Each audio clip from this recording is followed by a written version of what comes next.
I'm Stephen Lucknan, New Holland product demonstrator, and we're here in sunny Scotland and we're going to show you around the all new CR11.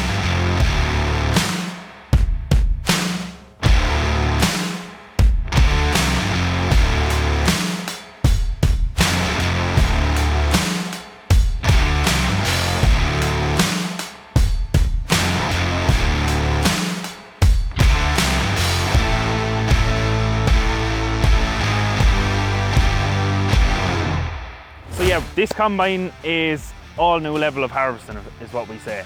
So this is the top of the scale at the minute. We have competitors out there and we're out to compete with them now on the same level and above. 2014 world record holders, 797 tonne an hour, under 1% losses, and that's 10 years ago now. So we've started from scratch, built a whole new machine, so you can only imagine what this is going to do. What I've had out of this so far this year on the screen best is 140 tonne an hour, 140 tonne of grain. Our clean grain elevator is rated for between 200 and 210 tonne an hour. Target market would be your big estates, your person with 2 combines wants to swap out 2 combines because manpower is not very few and far between at the minute, to be honest with you, especially good manpower. And with IntelliSense and this, it takes the driver skill out of it. So if you have a customer with 2 big capacity combines, we can swap the 2 of them out and replace it with one of these CR11s. That was the ultimate goal of this. And we made a very bold statement by putting a 50-foot Macdon on it, and biggest header in the country, and New Holland own 2 of them. Because we need the 50-foot Macdon to keep this combine fed. So when we're chopping, horsepower is our limiting factor. And then when we're swatting, the headers are limiting factor, trying to get stuff into it fast enough. So when we're in the field and we're out demoing, biggest reaction I've been getting is people have read it in newspapers or read it in brochures or whatever, and then when they get it in the field, they really see what we're talking about, because you can make a big spiel about it online and do all this and do all that, but until you get it in the field in front of customers and show them what it can actually do at such low losses, that's when they're really getting amazed. So there's no point me standing here talking about facts and figures. I'll bring you on a walk around and we'll get the panels open and see what's under the skin. So one of the main features on this new machine is the efficiency of drive. That's probably the biggest thing that we're trying to achieve, is that we're not losing horsepower through changing drive, bringing it across the combine, then bringing it back across. So what we've done is we've taken the drive out the back of the bell housing of the engine, straight into a 3-speed CVT gearbox, and then we're running a shaft in a straight line, straight into the left-hand rotor, and we're bringing that drive down the left-hand rotor into a DFR gearbox, a dynamic feed roll. So now we're speed synchronizing our dynamic feed roller. So as I speed up the rotors in the field, it's speeding up the DFR, and then that keeps the machine fed to its full potential the whole time. Because before, our limiting factor was our DFR sometimes. My biggest thing when I started demoing this was getting it into my head. I had a 50-foot header on the front, so I wanted more forward speed, more forward speed. But when you put 50-foot header against a 40-foot header, that's 25% more capacity straight away. And then you start talking about forward speed after that. So if you're demoing against a competitor and they have a 40-foot header, then you're 25% on them already if you're able to achieve the same forward speed as them with the same losses. There's a lot of things new on this, as I said already, but we have 20,000 litre grain tank. So I had that full 2 weeks ago to the brim, and that's 14 tonne 8 of wheat when you're not cutting on the go. But if you're cutting and unloading at the same time, we're talking about 16.5 tonne to 17 tonne of grain going into the trailer. So 16 tonne to 18 tonne trailer, one tip and it's gone. And we're unloading at 210 litres a second, but we can half rate that down to 105. But I'll go through that on the far side of what way the dual unload system works. But everything on this machine is now belt driven. So we've 5 chains in the combine. We've 4 in the elevator housing, just for our slats for feeding the elevator. And then we've 1 in our clean grain elevator. Everything else is belt. So maintenance and even daily maintenance is 0 on this. We've 2 50-hour grease nipples, and everything after that is 100 and 300-hour grease nipples. So fill it with diesel, give it a blow down, and off you go. 8 grease nipples on the whole machine. There's more grease nipples on the header than there is in the whole combine. Well, even 8 grease nipples, only 2 of them grease nipples is 50 hours. So 50 hours is probably twice a week, maybe 3 times a week. Whatever, so that's 2 grease nipples 3 times a week, so that's 6 in total all week. It's just on the chopper. That's all it's on is them 2 grease nipples, 1 on each side of the chopper, and it's only 1 squirt of grease as well, every 50 hours. And the reason for that is because the chopper's spinning the whole time. So when we're swatting, the chopper's spinning at 890 RPM, but when we're chopping, it's spinning at 3,900 RPM. So if I was chopping the whole time, you could give it a squeeze more often, but the engineers recommend 50 hours. But in all fairness, keep yourself very clean. I know we're in barley now and it's a bit damp, but there's not a lot on it. And the engine bay, 2 minutes with a leaf blower and you'll have the engine bay spotless. Just because we're taking the air from between the grain tank and the engine now, and we're pulling in at an angle and we're sending it back through the engine, and it's blowing all the dust out the back. So if you have any dust, it's going to be at the back of the engine. You just jump up, give it a quick blow off, and you're finished. We have 3 machines. We have our narrow body, which is your CR8.80. That's 18-inch rotors.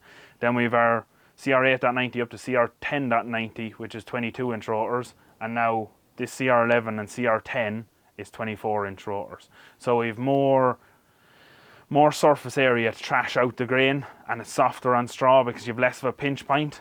So you imagine when you're wrapping, say you get a glass and you wrap a straw around it. The bigger that glass, the less angle it's going to be on it, so the less chance you have of breaking straw. And then we've lengthened the rotors as well, so we can do anything from 3 wraps around the rotor we have variable vanes in the rotors, and we can slow down and speed up the straw. We can do anything from 3 wraps around the rotor up to 9 wraps. So if you're really struggling to get that grain out of straw, you can slow them down to 0% and you can hold that straw in for 9 revolutions of the rotor. And then if you have good straw like here, I have my rotor vanes at 70%, so it's more or less about 3.5 wraps and it's out the back, maybe 4 wraps. I can control that from the cab if I want, or what I let IntelliSense do its thing. So what IntelliSense is it will control everything. So all I have to do is get out, check underneath the swat, make sure I'm happy with my rotor losses, check the edge of the header, make sure I'm happy with my sieve losses. I go into the screen of the cab and then I put in more is allowed, acceptable, not good enough, or whatever. And then it will make adjustments, and then it will do a closed loop logic, so it's looking at other factors in the combine and it's trying to relay all them back and see has it made the right adjustments. And if I get out and check it again and then I say it's acceptable, it'll change the sensitivity and then it'll be trying to get maximum output, but looking at limited losses as well. So what we've done with this is we have 4 individual sieves, we've 2 individual top sieves, 2 individual bottom sieves, and they can individually shake opposite to each other. So if my top front sieve is going left, my back top sieve can go right, and I can keep them at the same opening. So I have a lot more cleaning area, because on our current generation 10.90, we had a self-leveling cleaning shoe, and it took up a bit too much space in the chassis. So by going away from our self-leveling cleaning shoe, we're able to widen our cleaning shoe and get more capacity. Because as much as you widen your cleaning shoe, you get that exact amount capacity. So we've taken out the center bar, that gave us 10% extra capacity, just by taking out the center bar going down the middle of the sieves. And we have 2 clean grain augers underneath the sieves feeding the 210 ton an hour clean grain elevator at the far side. So that's an industry's first in combines, having 2 clean grain augers, because we've single returns on one side. And what we do then is we have a retrasher in the bottom. We send the grain up here, broadcast it in on our prep pan. Our prep pan is funneled back to the center, so it'll try and drop the clean grain or the grain in the middle of the 2 top sieves all the time, and then it can sort it out from there, because we've also put in a split sieve loss monitor, and with the split sieve loss monitor we can tell whether we're losing grain from the right or the left. I don't need to make any adjustments, I just need to tell it whether I'm happy with my sieve loss or not. It's brilliant, to be honest. There's no such thing as good combine drivers anymore, especially with this IntelliSense. You can let on your good combine driver. If I want to, I can turn IntelliSense off and I can run an ACS, which is manual settings. But the thing with IntelliSense is, how many times are you going to get down out of the cab and check your losses during the day? I would try and get down out of the cab as little as possible, because you're trying to get max output the whole time. And max output is not the combine sitting there checking under the swat. But IntelliSense, once you tell it once in the morning that you're happy with that, it'll work off that the whole time. So if you're able to keep your rotor losses at that all day long, if you're happy with that in the morning, you're obviously happy with that in the middle of the day. Once I tell it in the morning, that's it, done. Because it sets the sensitivity on my rotor loss monitor, and if that's 2 grains under the hand in the morning, that's still 2 grains under the hand in the middle of the day, unless it goes above the funnel. So the only thing the IntelliSense doesn't adjust is the concave. Everything else it does itself. Because the only thing IntelliSense can't see is your straw quality. So you need to, that's the only bit of driver that comes into it. If you're happy with your straw, making sure it's all threshed out and that, and then you set your concave from that, and then it does the rest. With your min-till and strip-till systems, residue management's very important. So when you chop that straw, if you're not getting an even spread across your header, then that's your first bit of fertilizer gone. So what we've done is we put radar sensors on the combine, and that's reading the width of the spread all day long. So I set that to auto, I set that to 15 meters, and I set a meter offset from the crop. And it'll speed up and slow down each of them individual discs and keep that spread width the same all day long. But with this system here spinning on the cam, what that does is it just spins on the cam and goes up and down. And then with that going up and down like that all day, you're getting your crop behind your combine and out to the side. So by it coming down, it builds pressure, and that's how we're getting our 50 foot. But we can spread up to 61 foot with this if I really wanted to, and no problem at all, to be honest. And it's like spreading fertilizer, it's even across the whole width of the header. Also we can do chop to drop from the cab, rotor gear from the cab, stone trap all done from the cab. More or less anything that you had to do outside in the machine before is all done from the cab now, so I don't have to go out to sea. We've obviously stepped it up combine wise, and then because we've done one big launch of the combine, we've brought all this stuff into the market at the one time. So with weather and windows of harvest in the latter years, you need to keep the combine moving. Like, it rained last night here, we got 5 mil of rain. We're after getting going at 2 o'clock in the day. If you want to get going at 2 o'clock in the day, and you want 100 acres knocked out easily, if not more, when you're buying a combine like this, because you have to get through your harvest. So every time that operator has to get down them steps, that's loss of output. And then you're trying to keep your tons an hour high and keeping your output, keeping your trailers moving and keeping your dryer full. That's what it's all about, and it's just keeping the whole thing spinning the whole time. Another thing with this as well is the back axle is new. So what we've done is we want to turn inside the current turning radius of our current generation CR10.90. So to do that with a longer chassis, we've had to make a pivoting back axle. So when you full lock, it pivots the axle away from the chassis. So I can turn more or less right around on myself. I can actually turn too sharp with the 15 meter header on. I have to go and straighten up a little bit and then spin around it a bit more, because the turning circle's too sharp, to be honest, for a 15 meter, because it's designed for 61 foot and a 45 as well.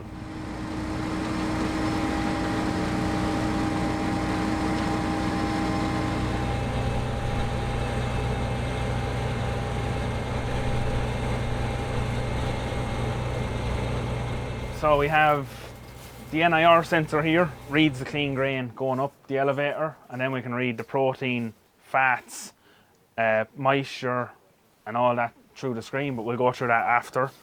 And then this is the clean grain elevator that's rated to over 200 tonne an hour. So this clean grain elevator, that's what brings your clean grain from underneath your sieves up to your tank. So we've 2 clean grain augers coming across underneath the sieves, because we've that much volume of grain. 1 auger wasn't enough, so we need 2 to get it into the clean grain elevator. If we look up here, we have our dual unload. So your back cross auger is running the whole time, and when that's running, that's 105 litres a second, and when your front one is running with it, that's 210 litres a second unloading. So your front cross auger is just piggybacking off your back cross auger, and then that's handy for topping off trailers and stuff like that. But you'll see this shaft coming down the right hand side here, all that's doing is driving the header and your feeder housing. Everything else is done from the rotor drive. When we're talking about the drive coming down your left hand rotor, it comes into that gearbox and is brought over to that side, and then that drives your dynamic feed roller. And then your stone trap hydraulically done from the cab there as well. Your feeder housing is 48 inches wide because we want to keep that feed the same width as the rotors the whole way through the combine, so we're not breaking straw or not damaging straw. Like, losses is a big thing. When you spend time growing the crop, putting a big input into growing that crop, and then you cut it and you throw a certain percentage of it out the back of the combine, that's where it talks, because that's money. If you were throwing pound coins out the back of a combine, people would look at it. But because it's grain, nobody looks at it in too much depth. But that's money going out the back of a machine. Close to zero losses is probably the biggest selling point of this. And we have proven it across many demos that it is very close to zero, with also achieving very high outputs. Like, anyone can drive a combine like a Hoover, but you need output as well. We've done a walk around, we've had a look under the panels. We'll get in the cab now, go through the screens and get this thing moving. Output is everything.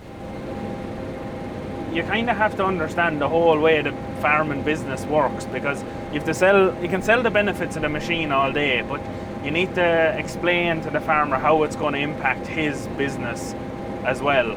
It's like what I said before about losses. Like, we all go around and talk about green stripes and that, but that green stripes that's money at the end of the day that you're not putting in the tank, and that's not going to the grain merchant or wherever, and you're not getting paid for it. It's going out the back, and every loss is money.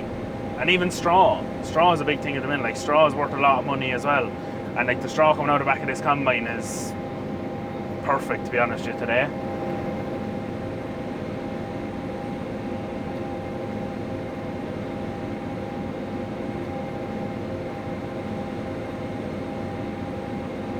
So earlier on I had a full tank and I unloaded. I think these are 16-ton trailers, and I still had 20% left in the tank. It's just one tip and then the trailer driver needs to disappear. Because logistics, that's another thing about this combine, is logistics of trailers is a big thing. Like, you're not going to keep this combine going with just one or two trailers. You probably need 3 or 4 trailers if you're on a bit of a draw at all. I'm on IntelliSense and IntelliCruise at the minute. So what that's doing is, the IntelliCruise is doing my forward speed, and IntelliSense is looking at my settings in the combine and it's adjusting them to what it's seeing at the back. So I'm getting a few rotor losses now at the minute, so it'll either speed up or slow down my rotor, or slow down my forward speed to bring that down below the blue graph, and that's refreshing every 28 seconds. And then it'll look at my material other than grain, which is MOG as I call it. And then if I click in here, I can see my grain cam, and I can see what material other than grain, or if I have any cracked grains in there. When I was talking about earlier on my rotors, that's my rotor vanes, they're set to 100%, so that's getting the straw out the back of the combine as quick as possible, because this straw is very fit. All my residue management is done in here, so I have my radar sensor control from here, so you'll see that's speeding up and slowing down each individual disc, doing its own thing, trying to achieve the chaff spread evenly across the whole width of the header. I can let in and out my counter knives if I'm chopping from the cab, so if I want to chop it a little bit finer, I don't even have to go to the back of the machine. And then this is telling me how long it'll take me till the grain tank's full, and then I can go here and it'll tell me what distance till full. But now this is telling me that forward speed's my limiting factor again. So if I wanted, I could go faster, but there's only so fast you can go. So this is our NIR system running through the screen, so I can see my dry matter, my starch, my crude protein, my ash and my crude fat, but I can also see my moisture as well. So my moisture is about 16% today, and then my starch is 46, crude protein is 11, crude fat is 2, and ash is 2, and then that's my actual, and then that'll give me my average beside it. And then what that does is that creates your variable rate map, and that reports back to your field ops, and then your field ops will create your variable rate map off that, and then you relay that back to your tractor, and you can do your fertilizing or your spraying or whatever. More or less everything in the cab is the same as before, except for your screens, your 2 screens and your seat. Everything else is the same cab architecture, everything like that. But all their buttons are the same as before. But what we can do now is if I can push this combine to its maximum capacity the whole time, and if I do block it, I blocked it the other night in wheat, Monday night, and I was back going in 7 minutes, because I can reverse the feeder housing and reverse the rotors. Where before, if you did block the combine solid, it does take a good bit of time. But with the CVT box, all I have to do is go into my procedures, hit rotor, deslug and feeder, and then it'll just do the whole process itself. I don't even have to do anything. All I have to do is pull that switch to engage and then it just does it. It's brilliant. So if I wanted to, I can push this on to 110, 120% engine load, even more, and do not have to worry if I block it, what about it? Because I'll get back going again. I blocked it in ryegrass this year and I blocked it in wheat. But in all fairness, all I was trying to do was block it. So the first day I was a little bit like, oh, I hope this works. And then it worked, and then I'm not afraid of it at all now. It's just nice to know that you're actually pushing something to its limit. It's like driving a forage harvester, to be honest. You just keep pushing it till it dies. In terms of horsepower, when I'm swatting, I don't need all the horsepower. I don't need that 775 horsepower. But when I'm chopping, I need every bit of horsepower, because the chopper takes a lot to chop 50 foot worth of straw. But I'm still getting very high outputs even when I am chopping. You can spend 12 to 15 hours in here in the day, and it's nice to sit in a comfy seat, and it's air cooled and heated. So, well, you won't really need the heated one this time of the year, but if you're cutting maize at the back end of the season, you might. And as you can tell as well, it's very quiet in here. So you can just relax here all day and let the combine do its thing. I just have to turn it around on the headland and back in again, and then it just does the rest itself. And IntelliSense just looks after everything. Like, sample's very clean. I can see one cracked grain in the tank, and that's like you won't see that in anything else. The grain sample, that's like it just came off a dresser. But it's amazing different places you go within the UK. Everyone's looking for something different. Some people are looking for output, some people are looking for losses, some people are looking for straw quality, and then some people are looking for your sample as clean as possible. And with this combine, we can just achieve all of them. The best thing with this combine is I get to go home a little bit earlier at night, because I'm getting the output. I've been doing, some days you can do 180 to 200 acres a day, easily. Like, I'm coming from Ireland when we're always talking about walkers, and if you're doing 50 to 60 acres a day, lads are happy with that. You're just talking in different numbers when driving combines like this.